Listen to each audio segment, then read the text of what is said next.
kind of first question, probably one that you usually get, is what brought you to the decision to write the book?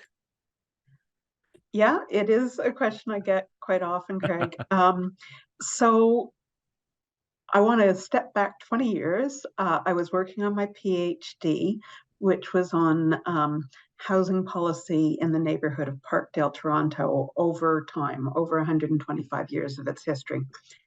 And one of the myths that's told about Parkdale is that it was a stable, middle class residential suburb in the 19th century when it was developed. But all you needed to do was walk around Parkdale and see industrial buildings from the 19th century, tiny little two-room workers' cottages, which still exist along some alleyways. So I was looking for stories of rich people and poor people living together in close proximity. And I came across a 1960s article that mentioned two former next door neighbors, a impoverished black tailor who was accused of having killed her former next door neighbor, rich white son of an industrialist. And I was intrigued. And I spent the next few weeks reading the newspaper articles of the time. And I got lots of great details about lodgers who lived in the area. But I also became totally obsessed with Clara's story. Soon afterwards, I finished my PhD and moved to Australia for 16 years. But when I accepted an early retirement package from the University of Melbourne and contemplated moving back to Canada, I realized that there was still a little fire burning inside of me that wanted to turn to Clara Ford, um, partly because she's such an interesting and an interesting individual who I think in the few accounts of the trial is often simplified as a eccentric or possibly insane woman, whereas my reading of the primary material, the newspaper articles, was that she was eminently sane and actually quite smart and really an amazing trendsetter.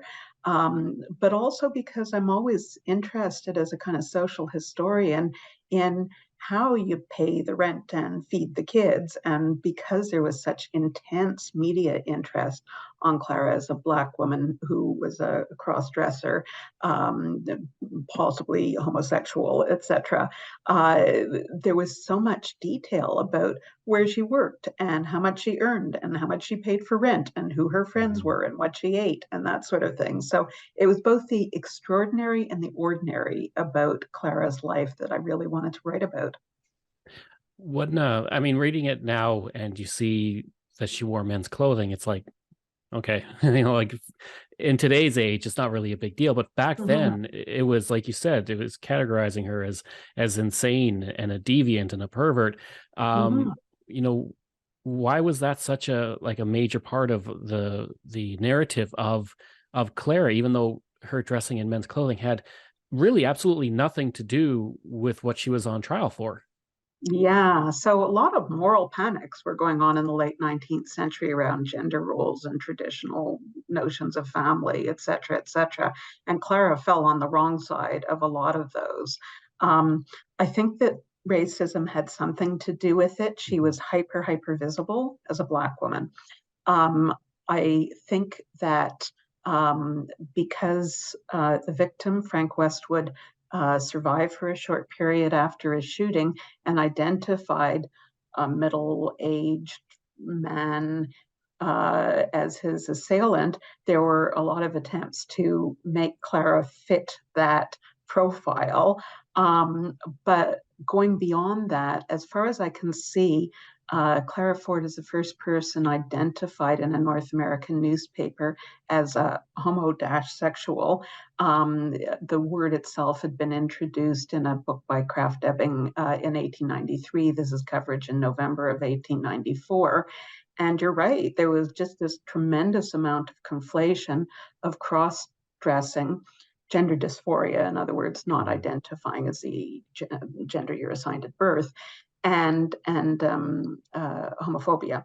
And so Clara wearing men's clothes and possibly having lived as a man for a time as a youth became the whole reason why you didn't need to look at allegations of racial harassment or sexual assault. You could just go, this is the crime of a maniac.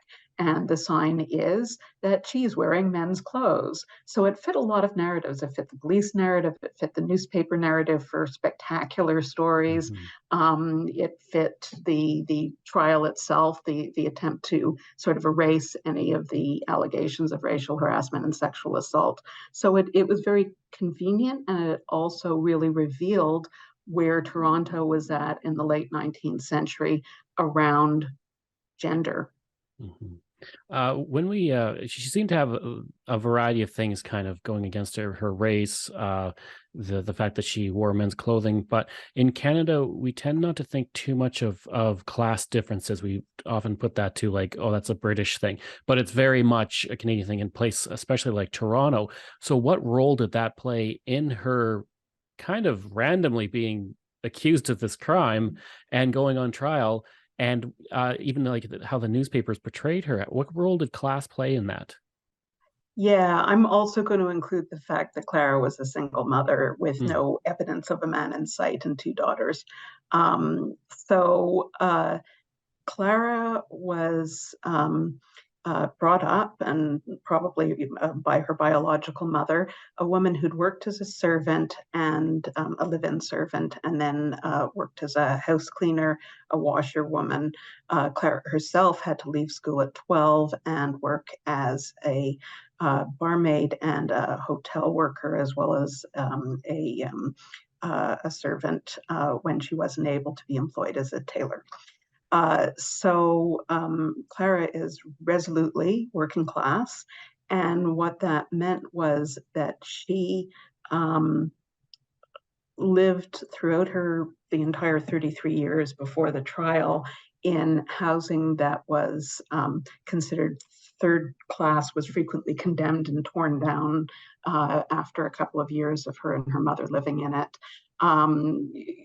The circumstances under which she was Frank Westwood's next door neighbor is that she was living in the former stables where a groom had previously lived with her ailing mother, Clara, and her two children, so four people in the stables of a middle class family that had fallen on hard times and appeared to be trading like free accommodation for a certain amount of domestic labor.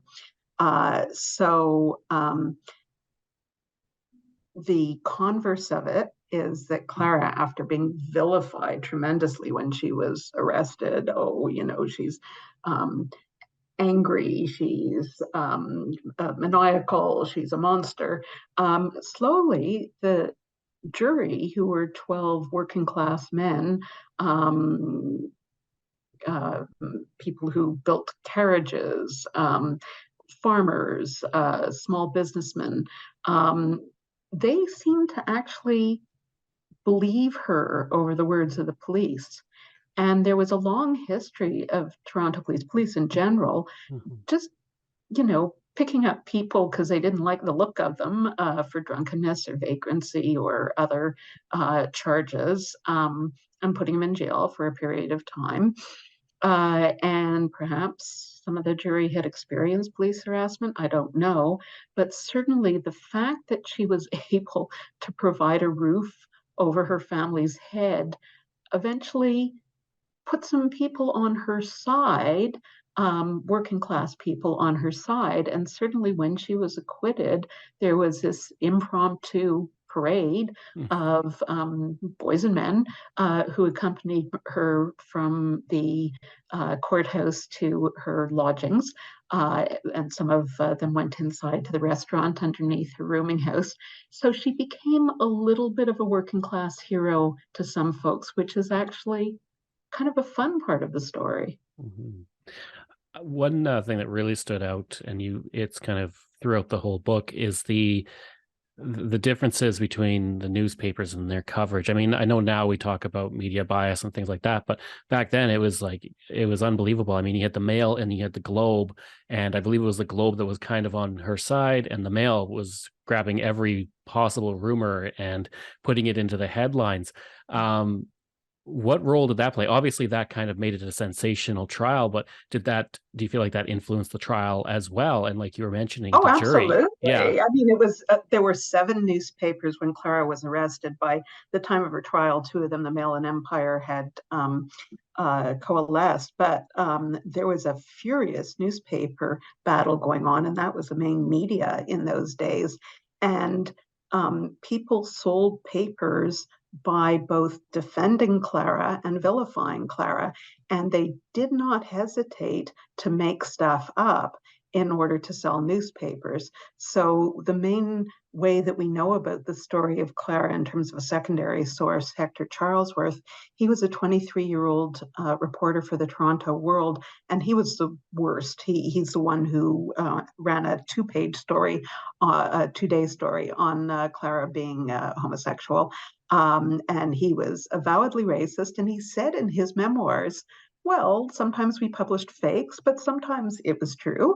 And he was really upfront about making stuff up in order to sell papers. So the whole fake news aspect of the story is, well, almost every aspect of the story has relevance to today. The fake news has relevance to today. And keep in mind that Charlesworth during the trial was there was an attempt to bring him up on contempt of court cases because of his coverage.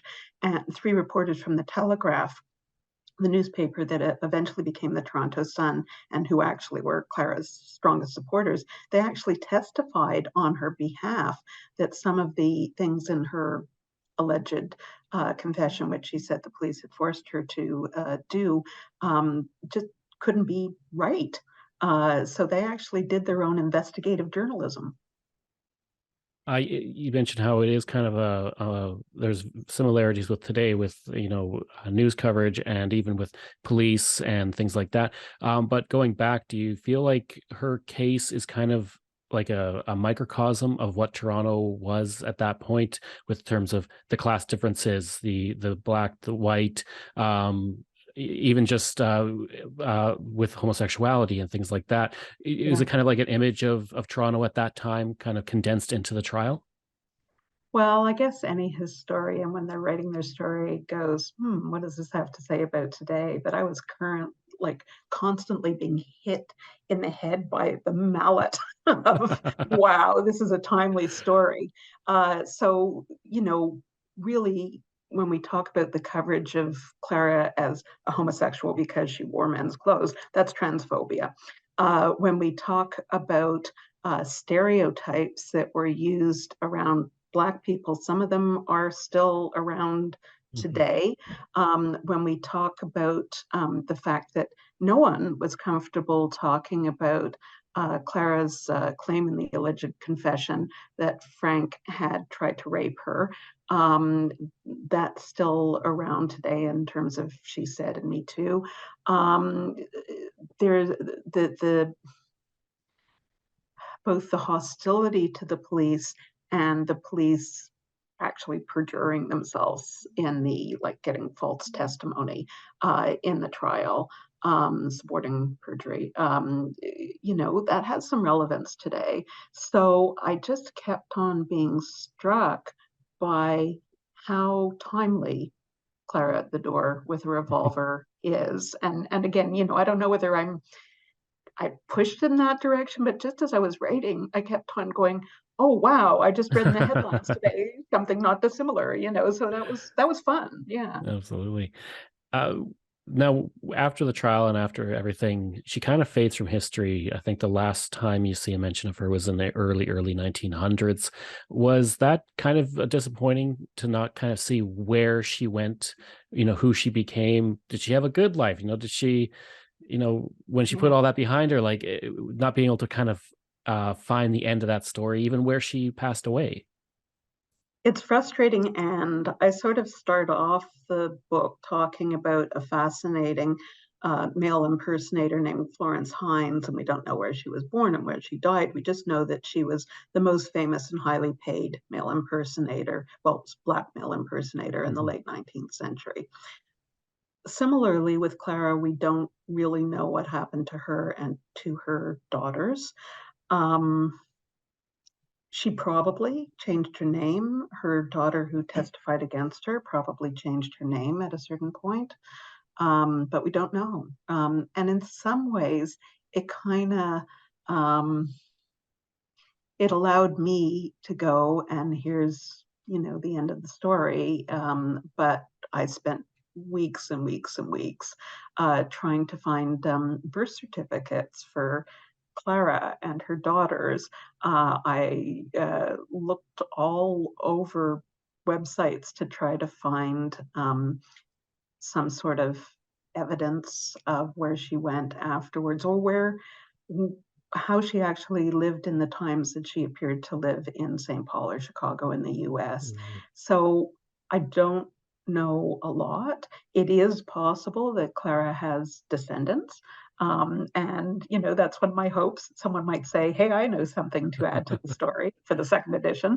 Um, so yeah, it was really frustrating to say goodbye to Clara at a certain point before the end of her story. But in some ways, it just, uh, the story ends where it ends, as is Mhm. often the case in history. Now, when the trial was finished, she was very famous. I mean, like you said, there was a parade for her. The one guy offered to pay her to more or less stand as a living exhibit, which was, I cannot imagine such a thing today. Bizarre. Yeah, it was so very strange. But then she, like you said, she fades from history. Is the fact that she kind of fades from history the reason that her story, even with the fame that she had at the time, kind of faded along with her and wasn't as well known as today until you wrote the book? Hmm. Well, I'm surprised at how little there is written about Clara. There have been some people who've written about her for websites. There's been another book written about 15 years ago that focuses in on the trial and not on Clara herself. There's been a number of articles that talk about the case, but really, there's not much about it. And again, I think Clara's time is now. I think in the 1920s there were a number of accounts of the trial that just repeated that, she was a strange and dangerous lady, and that's all we really know. But I think it takes until the 21st century before we can look at Clara's life, disentangle it from a lot of sexism and homophobia and racism, and go, this was a really remarkable, intelligent woman put in an impossible situation, possibly by herself, but put in Mhm. an impossible situation, fighting for her life, and also an amazing story. Let's tell it. So I don't, even 20 years ago, I'm kind of glad I didn't write a book 20 years ago because it wouldn't be as good as the book I wrote last year. Yeah. Absolutely. Yeah, for sure. I reading it, one thing that stuck out was the how in the trial they were portraying in the media too. They were portraying her as this raging alcoholic, but then all the people who knew her and would testify, like employers and such, said that they barely ever saw her drink like at all. And so there was these two different images that were being put out there. So it was nice that, like you said, in this book you were able to kind of show who she was rather than just the trial and just talking about Frank Westwood and such. And you've kind of answered this question a little bit, but why is it important for us to learn her story now and to look at it and also take what happened then and apply it to now and things that happen now? We're just beginning to recover the stories of ordinary people, and particularly ordinary people of color. So, quite often, sadly, there was William Hubbard, who was the deputy mayor of Toronto. There was Anderson Ruffin Abbott. There are journalists. There are crusaders in Canada. But a lot of what we know about people of color is because they got into trouble with the law. So, The Hanging of Angelique as Mhm. one example of a book that takes, um, arson in 18th century Montreal and uses it as a launching point to look at Canada's own history of slavery. Um, so we're just in the process of recovering these often hidden histories, and Clara is a part of that sort of reclamation project, I think. And then just the last question is, obviously people can find the book in a lot of places because I'm pretty sure it's quite popular. I've been seeing it online. But do you have a website, anything like that, social media, where people can Huh. get in touch, or where they can buy the book? Right. So I'm on Twitter under C. Weitzman, CWHITZMAN. Mostly I tweet about housing policy, which is my job and my thing. But I am also interested in history. And there is another book with UBC Press that I wrote while coming out of my thesis, that's about housing policy and images and reality in Parkdale. That's worth a mention, suburb, slum, urban village.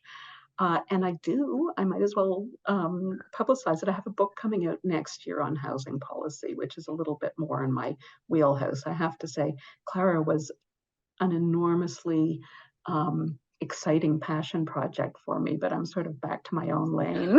Out of your comfort zone a little bit, but Yeah. yeah, it was a fantastic book. I really quite enjoyed it.